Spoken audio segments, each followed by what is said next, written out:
हमने जो लक्ष्य तय किया था वो हमने अचीव किया, प्राप्त किया। आतंकवादियों के केंद्र को नष्ट किया, आतंकवादियों को समाप्त किया, चुन चुन करके सज़ा दी है। और हमारा मकसद इतना ही था, हमें पाकिस्तान की जनता को मारना नहीं था। हमने किसी आवासीय इलाके में और कोई हवाई हमला नहीं किया है। हमने उन्हीं केंद्रों को नष्ट किया है जहाँ से आतंकवादी पनपते थे, और हम उसमें सफल हुए। अब वो चाहते हैं कि युद्ध कर दो, तो समय आएगा तो वो भी देखा जाएगा। हमने कभी भी किसी भी तीसरे की मध्यस्थता स्वीकार नहीं की और अवसर भी नहीं दिया, जरूरत भी नहीं है, और खुद सक्षम है।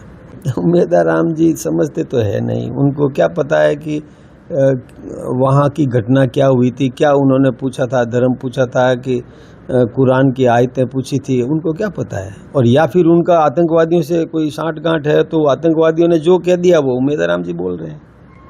उन बहनों से पूछो ना, उन बहनों को पता है कि क्या पूछा गया था उनको, और किस प्रकार से चुन चुन के धर्म के आधार पर मारा गया था, उनका सिंदूर पहुंचा गया था। ये अब उम्मीदवार राम जी उन आतंकवादियों का पक्ष ले रहे हैं, ये तो अत्यंत शर्मनाक है। और कांग्रेस को चाहिए कि ऐसे व्यक्ति को पार्टी से बाहर करे, नहीं तो ये माना जाएगा कि कांग्रेस भी उसमें समर्थन में, और उन्हीं का भी वो भी वर्डिक्ट है। देखिए, मैं आपको एक बात बताऊं, हमने राज्यसभा में पीओके की 5 सीटें छोड़ी हुई है।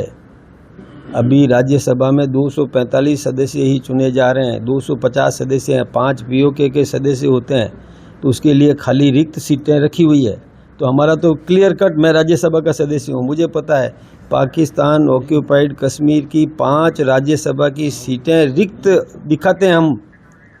ये क्या जानते हैं वो, हम जब चाहेंगे तब ले लेंगे पीओ को।